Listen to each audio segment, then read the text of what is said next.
Então a cidade antiga está aqui, essa primeira concha, essa conformação mais circular, que é a cidade medieval, e que também foi a cidade ocupada pelos mouros. Depois ela se expande além dessas muralhas até esse primeiro eixo aqui, nessa rodovia mais larga. E onde você percebe essas manchas amarelas são os edifícios de interesse histórico. E a Sé tem aqui um eixo que recorta a cidade medieval e abre uma via para expansão. E aí a conexão da cidade com a Bahia e com a Ria, que é uma área de preservação natural, é uma zona de preservação, na verdade.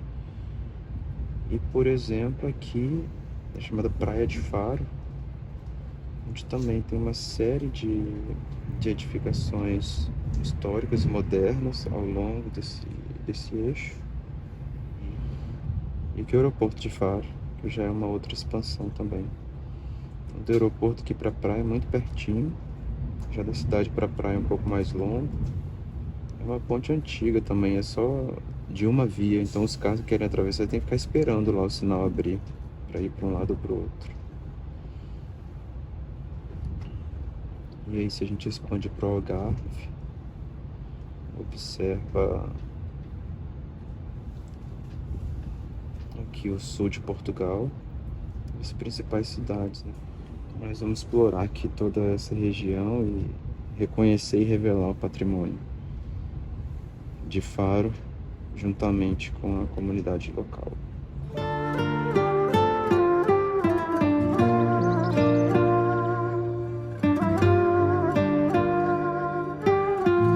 Já tem um certo tempo que se entende que as nossas subjetividades e emoções não são algo somente da ordem do interior de nós mesmos.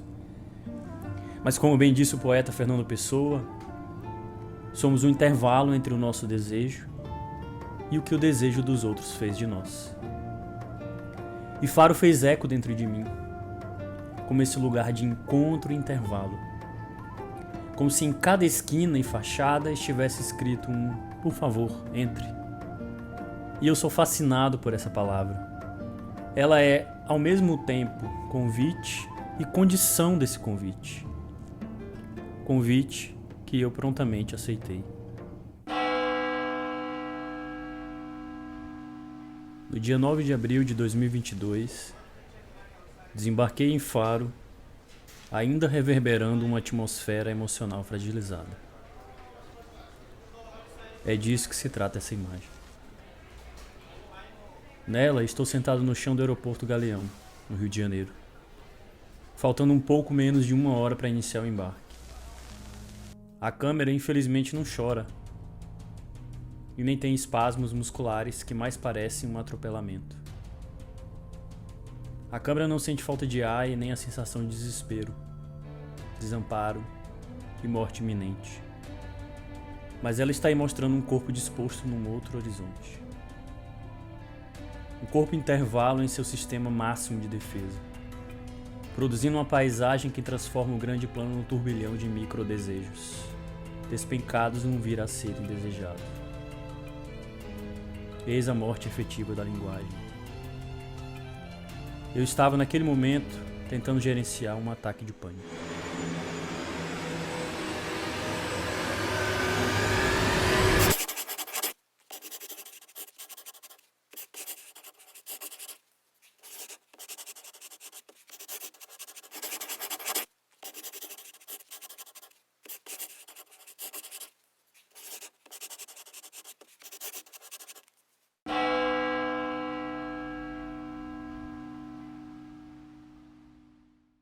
Passado uma semana em Delft, viajei para cá juntamente com meu amigo Bruno de Andrade.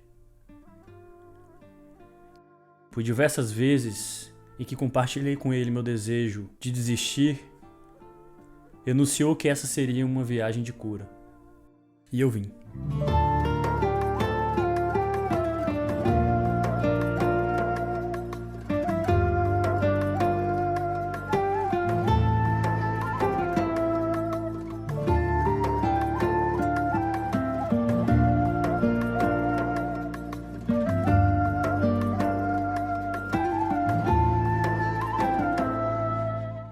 que Faro conseguiu me oferecer logo de início diz exatamente daquilo que acredito e que tomo para mim como bússola e farol, para encontrar e criar um mundo que me interessa.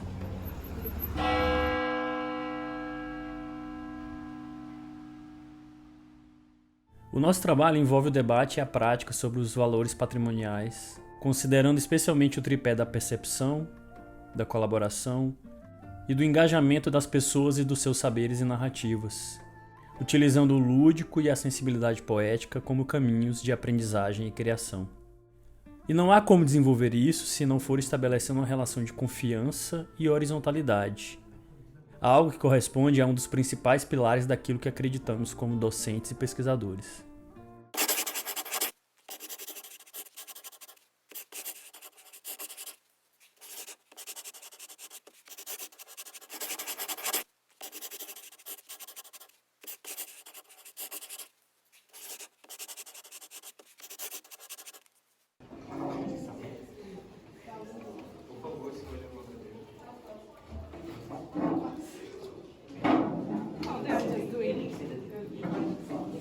I think this was the perfect example of how, when you turn a method into a game, you level up. Yeah.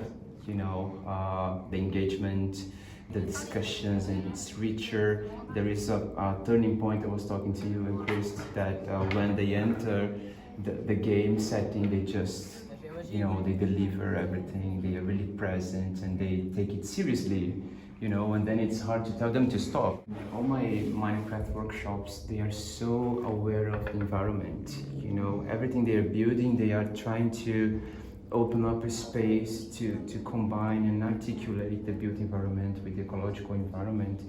And we are talking about healing and regeneration in cities, and they say that sustainability is not the best term anymore. We need to talk about regeneration. And then we go back to the concept of healing that Carlos is working, and all the rest that we have in heritage: revitalization, restoration, rehabilitation, reconstruction. And children and young people, they're proving to you that they are really aware of this, and this is an important value for them, the ecological one. And I think this was one of the best settings for you to explore how younger generations will help shape in the future, that it's more balanced in terms of heritage and the natural heritage too. And this will also support the reanimation of everyday life. So there is, in the end, I think your work is pointing out to this intergenerational, super interesting reconnection, where children's ideas and designs, they really match with the elderly in this scale of everyday life, and how regeneration of the social connection also reinforce the ecological environment.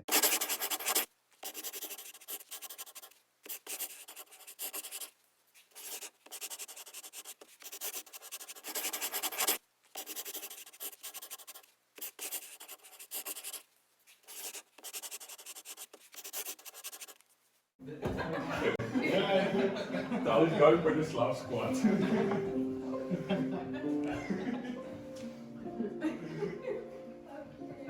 With the music, just walk around, explore the room. Life is getting crazier, it's easier. You need to walk faster and you find some barriers in front of you. How you flow in your life. Move faster. And look around.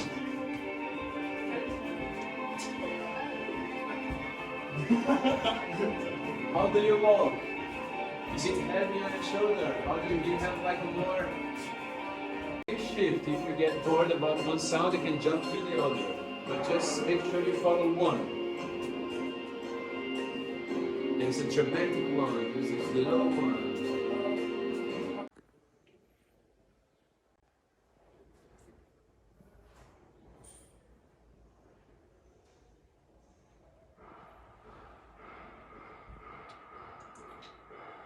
can track sounds coming from the building, from the hallways, birds flying, at the campus, or even the traffic.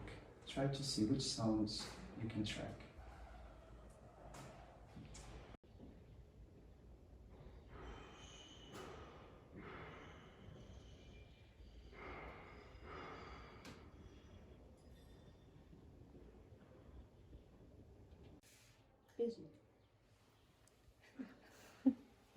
Is the place as in a location or as in an area?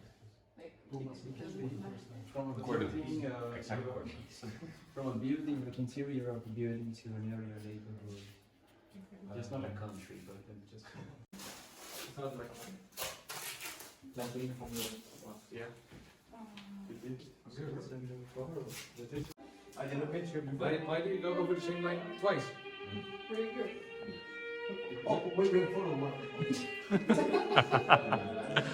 It might be tricky. Oh. Okay. Break the rhythm.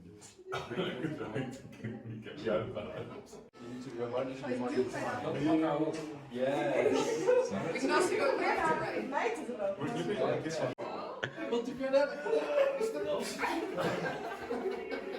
And now you blow it, whatever, how you want to blow it. You can sit on it, you can use the pen. This is the gift that life has given you. And now you can read it to each other. So this is the gift that actually it's not yours, you're giving this to someone else. So you just read into the other person, you can stay with the message. So the one person that you met, you read it for you. And now I'll count to 3 and you will choose one person to give this gift. It might happen that one person will be chosen by 3. It doesn't matter right now. Just don't choose the one that is beside you, don't choose the easy path. Look around and choose the one that you really want to give this gift to. So when I say 3, you just go, you don't think, okay? 1, 2, 3, go! And now that the person you chose, you will give a hug. You're hugging a person. Your left hand in the lower back, and your right hand in the direction of the heart. So you really support the person. You bend your knees a little bit so you can relax. I'm counting. Oh no, different style. It's like, time for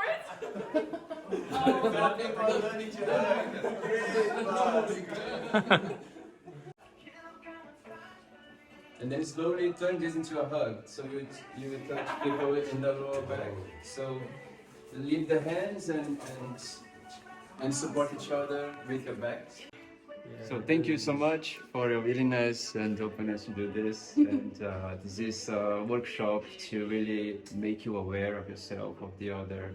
And being a facilitator is being able to connect and be aware of who you are and how you're doing, so you can really listen to people, look them in the eyes, and make sure that you are taking care of them.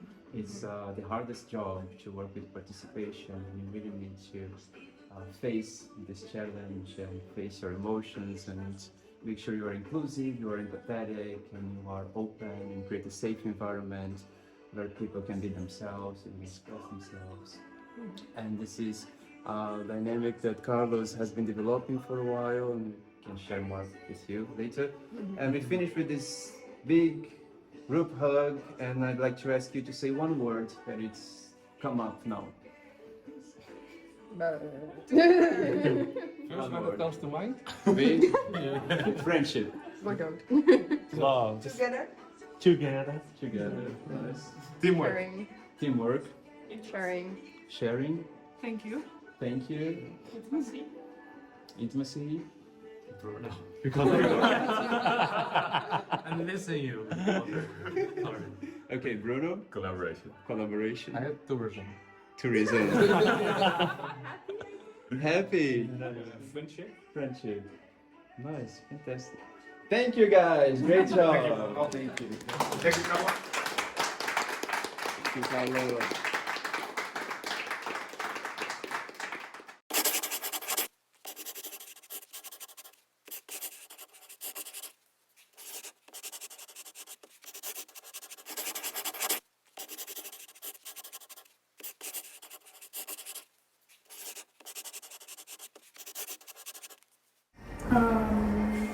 I think for me the hardest part was the beginning, I think, because anything childhood related is for me very hard. Why is that?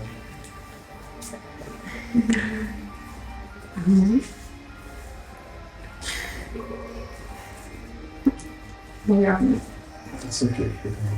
no, it's okay. I suffered from depression and anxiety for I think about 10 years.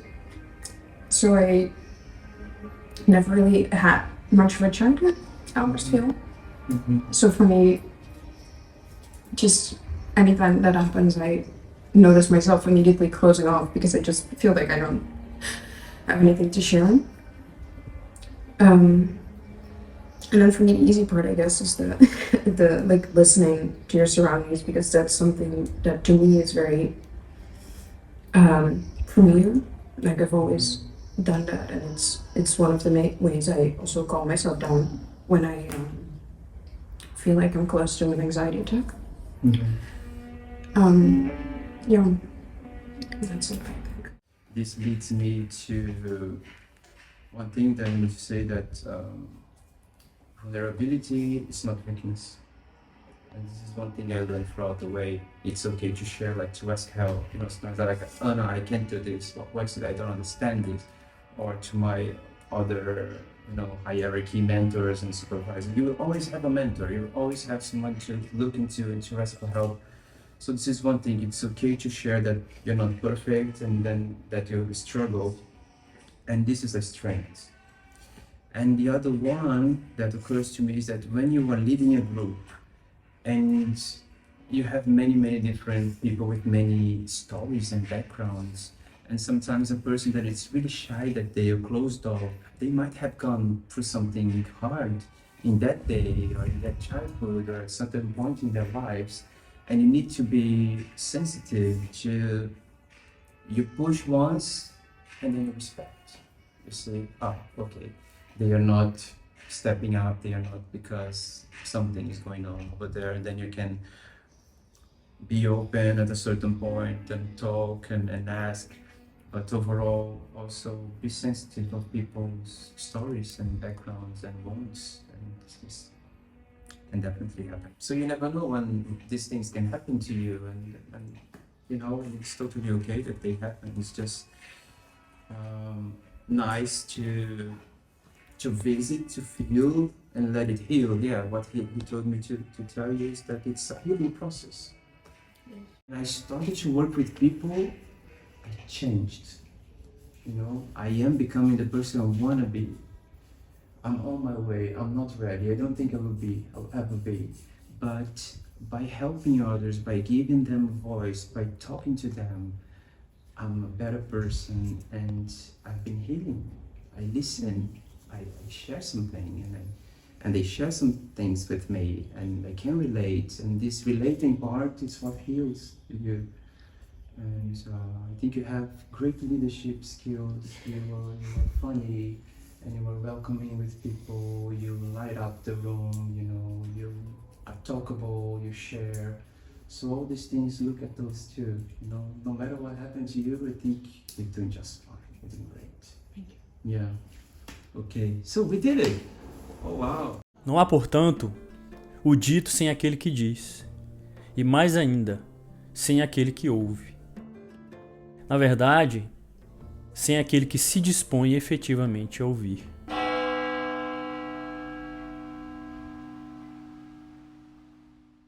Faro me fez perceber o encontro das camadas do pensar, imaginar, sentir e agir. Encontro como aumento de nossas capacidades afetivas, que vê na mistura de sensações, temporalidades, culturas, uma qualidade única, como um grande valor patrimonial a ser preservado. E por que contar tudo isso importa? Porque não há geografia dos lugares sem a geografia das pessoas. Não há arquitetura dos lugares sem a arquitetura das pessoas. Por isso, relatos e narrativas interessam. Não porque eles podem ser considerados mais ou menos verdadeiros ou mais ou menos legítimos. De fato, nada disso importa. Importa mesmo é a condição de entrecruzamento e eventualidade revelada em tais relatos e narrativas. E o que estou minimamente tentando revelar através dessa carta aqui, diz dessa experiência com o lugar. Um lugar que, na minha percepção, está longe de ser pasteurizado e impessoal. Faro me deu a oportunidade de, ao vivenciar o seu cotidiano, poder aprender, partilhar e co-criar grafias inspiradoras e cheias de vida. E essas grafias foram realizadas a partir da escala do meu corpo, num ritmo de um caminhar atento e delicado. Foi aí que fui percebendo um Faro cheio de camadas.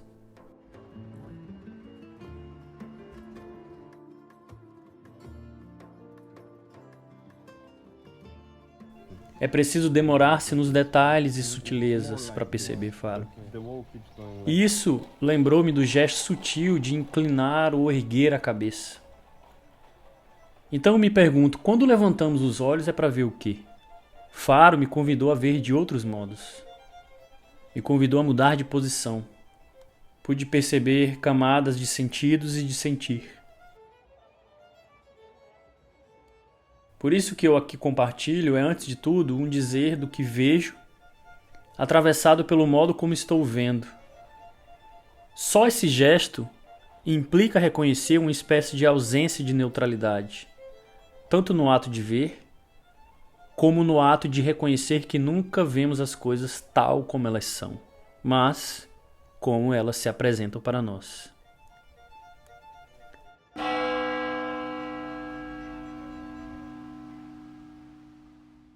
Nós. Outra palavra que me fascina, porque ela pode ser tanto pronome pessoal, como também condição relacional. E é essa condição que me interessa, pois ela demonstra aquilo que qualifica o meu encontro com o outro. Algo que passa bem longe de uma condição de impessoalidade. Me senti abraçado por Faro, pelas pessoas de Faro. O sorriso, a espontaneidade e o calor humano me são verdadeiramente o clima do lugar. Porque no fundo, falar de paisagens e lugares não seria nada sem considerar as pessoas e o que elas provocam em nós. Para mim, patrimônio é isso.